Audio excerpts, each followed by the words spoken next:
Starting में हम देखते हैं कि ओ फैमिली मॉर्निंग ब्रेकफास्ट कर रही होती है और योजू की मॉम पूछती है कि हमें कितने बजे वहाँ जाना है, तो डैड बताते हैं कि 9 बजे। और योजू का भाई योजू को अमेजिंग कहता है क्योंकि उन्हें हियरिंग के लिए स्कूल बुलाया होता है। डैड उसे चुप करने की कोशिश करते हैं ये कह के कि तुम ब्रेकफास्ट करो, लेकिन वो फिर शुरू हो जाता है और योजू को कहता है कि सुना है कि तुम्हारा नोवेल बहुत पॉपुलर है, तो दिक्कत क्या है, तुम राइटिंग करके पैसे कमाओ और मोटा पैसा कमा के मुझे अच्छी पॉकेट मनी दो और स्कूल से ड्रॉप आउट कर लो। इतने में योजू की मदर टेबल पे बहुत जोर से बैंग करती है और योजू को कहती है कि अगर हम तुम्हारे पेरेंट्स हैं, इसका मतलब ये नहीं है कि हम तुम्हारी साइड लेंगे, बल्कि स्कूल जो भी डिसीजन लेता है हम वो एक्सेप्ट करेंगे। और यहाँ मिस्टर जंग सभी से पूछते हैं कि उनका क्या प्लान है, तो मिस्टर नो कहते हैं कि वो फ्लो के साथ जाएंगे। मिस्टर यून कहता है योजू अगर लिखना चाहती है और इसे एज करियर लेना चाहती है तो उसे इस वक्त से सीखना चाहिए। इसके बाद सभी स्कूल में होते हैं। सबसे पहले प्रिंसिपल अनाउंस करती है कि ये हियरिंग क्यों बैठी गई है। फिर एक एक करके हर कमेटी मेंबर से उनकी राय पूछी जाती है। पहली मेंबर कहती है कि वो इतनी शॉक हो गई थी कि वो नोवेल को रीड पूरी तरीके से नहीं कर पाई। सेकंड मेंबर कहते हैं कि इस उम्र में बच्चों को क्यूरियोसिटी रहती है तो वो मिस्टेक कर देते हैं और इस वक्त उनका व्यक्तित्व विकास हो रहा होता है, तो बड़े होने के नाते हमें उन्हें रोकना चाहिए, अदरवाइज उन्हें सही गलत की पहचान करना नहीं आएगा, इसलिए स्कूल को इस पर एक्शन लेना चाहिए। इसके बाद प्रिंसिपल मिस ओ से पूछती है कि उनकी इस पे क्या राय है, तो वो कहती है कि मेरी बेटी के कारण सबको यहाँ पे गैदर होना पड़ा और जो उन्हें प्रॉब्लम हुई है इसके लिए वो सॉरी बोलना चाहती है और ये सब उनका एज पेरेंट ध्यान नहीं देने के कारण हुआ है। फिर वो बहुत फर्मली कहती है कि वो ऐसे कैसे ये रोकते। मेरी बेटी कहती है कि ये उसकी लाइफ लाइन है और वो अभी यंग भी है और उसकी जजमेंट स्किल्स पुअर है, तो मैं आपकी आभारी रहूंगी अगर आप उसको एक और चांस देते हो मिस्टेक सुधारने का। ऐसा कह के वो वापस से अपोलोजाइज करते हैं। इसके बाद प्रिंसिपल टीचर से भी उनकी राय एक एक करके पूछती है। सबसे पहले मिस्टर ओ कहते हैं कि वो योजू से काफी हैरान हुए और वो सोचते हैं कि जब वो हमें देखती है तो क्या वो ऐसा सोचती है हमारे बारे में। ये सोचकर ही हमें बहुत डिस्कम्फर्ट हुआ। इसके आगे वो कहते हैं कि उन्होंने इस बारे में बहुत सोचा और बहुत सोचने के बाद वो इस डिसीजन पर आए हैं कि जैसा आपको ठीक लगे प्रिंसिपल मैम। ये सुनकर प्रिंसिपल बहुत ऑकवर्ड स्माइल देती है और मिस्टर यून से पूछा जाता है उनकी राय। मिस्टर यून कहते हैं कि बिना किसी के कंसेंट के उनके बारे में लिखना बहुत गलत बात है, तो इसलिए इसको लाइटली बिल्कुल भी नहीं लेना चाहिए। इसके बाद मिस्टर जंग का टर्न आता है, तो वो कहते हैं कि वो शांत ही रहना पसंद करेंगे और वो किसी से आर्ग्यू नहीं करना चाहते हैं।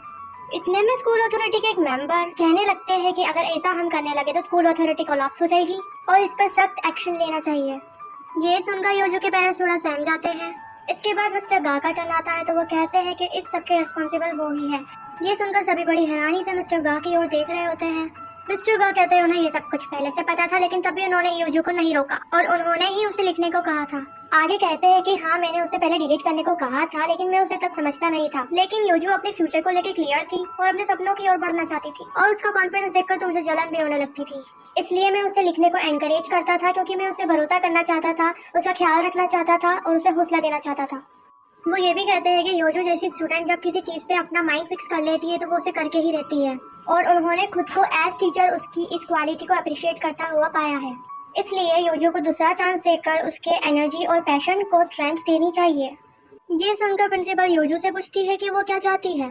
योजू कहती है कि वो राइटिंग कभी बंद नहीं करेगी, अब उसे चाहे कुछ भी इसके लिए फेस करना पड़े, और उसे अपने एक्शंस पे सिंसियरली सॉरी फील होता है।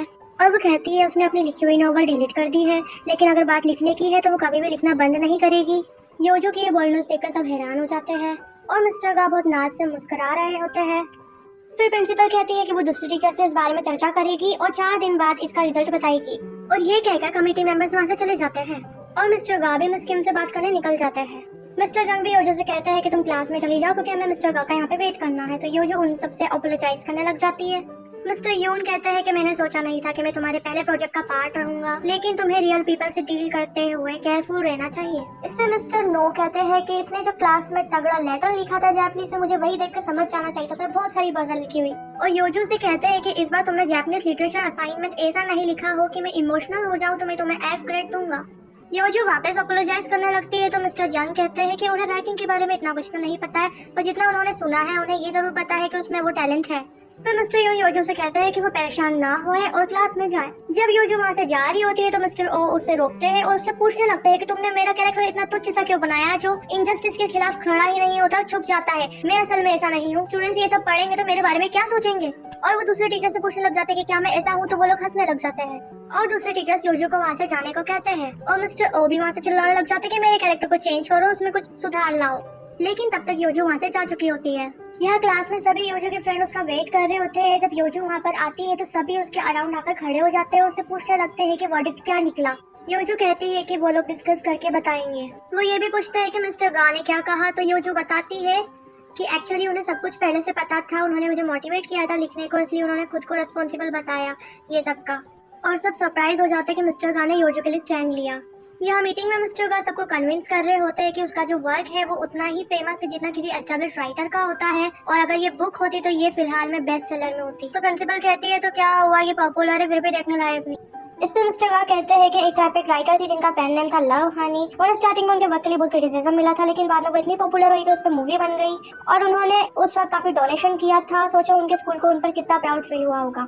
प्रिंसिपल कहती है तब भी अनएक्सेप्टेबल है, और मिस्टर सॉन्ग से पूछती है कि वो मोबाइल में इतनी देर से क्या देख रहे हैं। तो मिस्टर सॉन्ग बताते हैं कि योजू के नोवेल में सच में कुछ दम है, क्योंकि उसके कमेंट बॉक्स में सब लोग पूछ रहे हैं कि ऐसा क्या हुआ और ये एपिसोड अपलोड क्यों नहीं कर रही है और उसने डिलीट क्यों कर दी।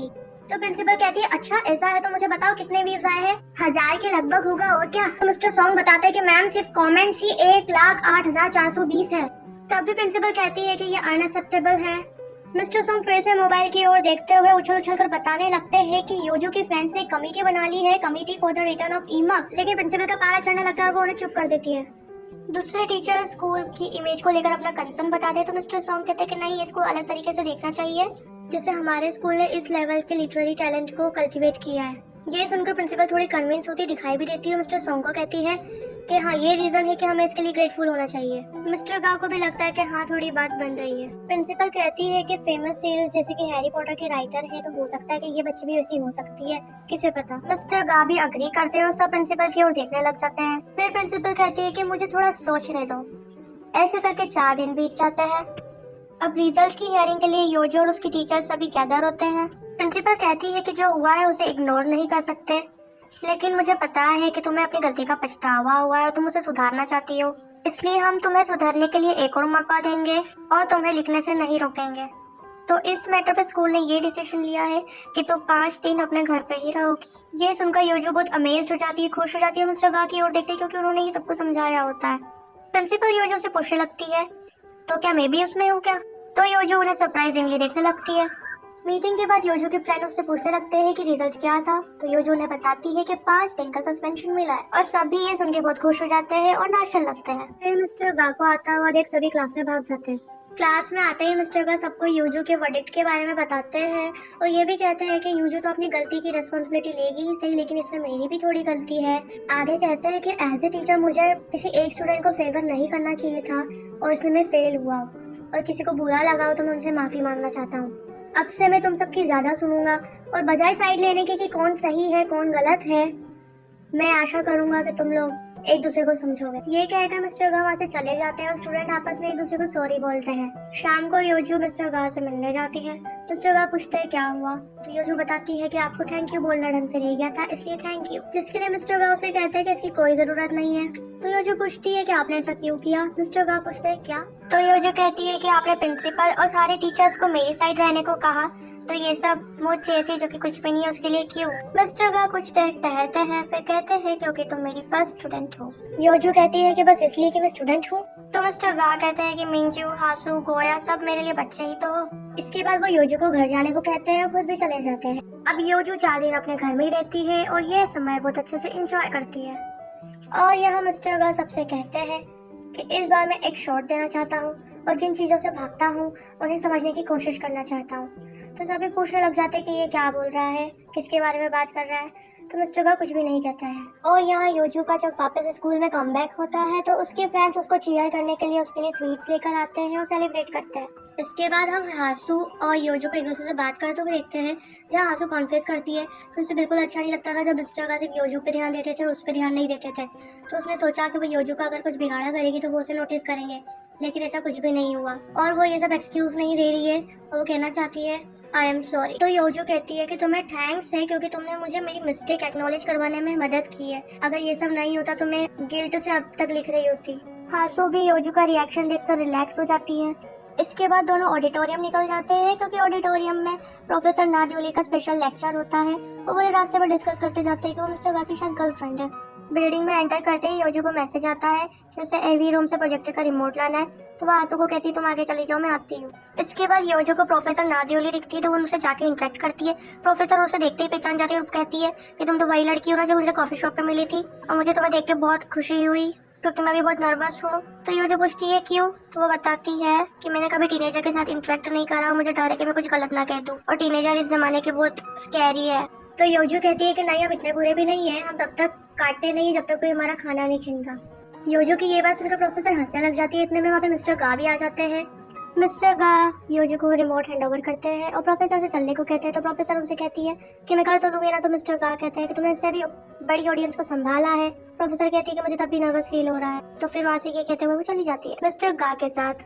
इसके बाद प्रोफेसर करियर और एग्जाम प्रेशर पर लेक्चर देती है और वो ये भी मेंशन करती है कि उनके टाइम पे टीम कोरिया से एक स्टूडेंट ने ड्रॉप आउट कर लिया था, जिसके कारण वो फर्स्ट प्लेस उन्हें मिली नहीं और सेकंड प्लेस मिलती है और वो स्टूडेंट कोई और नहीं मिस्टर गा होते हैं। योजो कहती है कि मुझे इस वुमेन के कूलनेस से बहुत जेलस फील हो रहा है खुद से। इसके बाद हम देखते हैं कि प्रोफेसर के साथ फोटोज क्लिक हो रही होती है, पहले ग्रुप फिर सिंगल और लास्ट में योजो भी ज्वाइन कर लेती है तो उसे भी फोटोज क्लिक करवानी है। पिक्चर क्लिक करवाने के बाद प्रोफेसर योजो को थैंक्स बोलती है उन्हें मोटिवेट करने के लिए और वहाँ से चली जाती है मिस्टर गा के साथ। जब मिस्टर गा और प्रोफेसर वहाँ से जा रहे होते हैं तो मिंजो उन्हें देखकर योजो को कहती है कि अगर ये दोनों कपल होते तो ये बहुत जमते। ये सुनकर योजो मिंजो की तरफ देखने लगती है और मिंजो योजो को सॉरी बोलती है। यहाँ प्रोफेसर मिस्टर गा से कहती है कि तुम बजाय मेरे साथ यूएस चलने के अकेले ही रिसर्च करके खुश हो। तो मिस्टर गा को जवाब नहीं देते।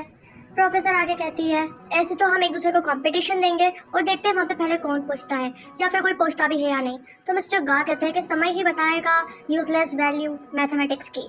फिर रोते हुए मेरे पास मत आना मिस्टर गा, ये कहकर प्रोफेसर वहाँ से चली जाती है। अब आफ्टर क्लास में मिस्टर गा टेस्ट ले रहे होते हैं, सबको पेपर डिस्ट्रीब्यूट कर दिए जाते हैं। योजो बस पेपर को ताक रही होती है और वो चुपचाप मुंह नीचे करके बैठ जाती है। मिस्टर गा टाइम देखते हैं और कहते हैं जिनका हो गया है वो पेपर सबमिट कर दो, लेकिन योजो ने तो तभी लिखना शुरू किया था और यहाँ पे क्लास के बाकी बच्चे पेपर सबमिट करके जाने लगते हैं। मिस्टर गा देखते हैं कि अब तो बस योजो अकेले बैठकर लिख रही होती है। फिर कुछ देर बाद वो उसको भी कहता है कि तुम आके आप पेपर सबमिट करो, टाइम हो चुका है। योजो एट लास्ट उठ जाती है और मिस्टर गा के पास जाती है पेपर सबमिट करने के लिए। तो मिस्टर गा कहते हैं कि पेपर को यहाँ पे रख दो, लेकिन वो पेपर को आगे कर देती है ताकि वो खुद उसके हाथ से ले। तो मिस्टर गा की नजर पेपर पर जाती है तो वो देखते हैं कि पेपर खाली है तो वो योजो की तरफ देखने लगते हैं। इतने में योजो पेपर को पलट देती है तो मिस्टर गा को दिखता है कि पेपर में कुछ लिखा हुआ है एंड इट गोस लाइक ऐसा कुछ जो अपने बलबूते खड़ा हो और जिसकी कोई तुलना नहीं हो, जिसपे कोई कंडीशन लागू नहीं है, रिस्ट्रिक्शंस नहीं हो, जिसके कोई राइवल्स नहीं है, उसे एब्सोल्यूट वैल्यू कहते हैं। Find the absolute value of romance.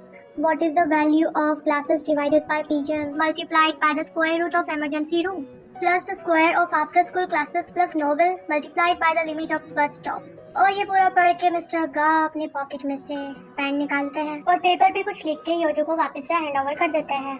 तो योजो दिल थाम कर पेपर पढ़ने जाती है और वो कहती है एब्सोल्यूट अनबिलीवेबल। मिस्टर गा कहते हैं कि तुम्हें एब्सोल्यूट स्पेल करना भी नहीं आता है।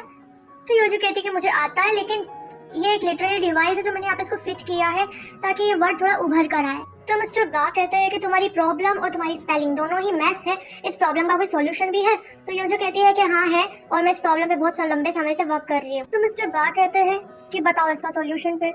योजो कहती है कि इसका सिर्फ एक ही पॉसिबल आंसर है मेरे लिए the absolute value of romance आप है मिस्टर गा। ये सुनकर मिस्टर गा स्टक हो जाते हैं।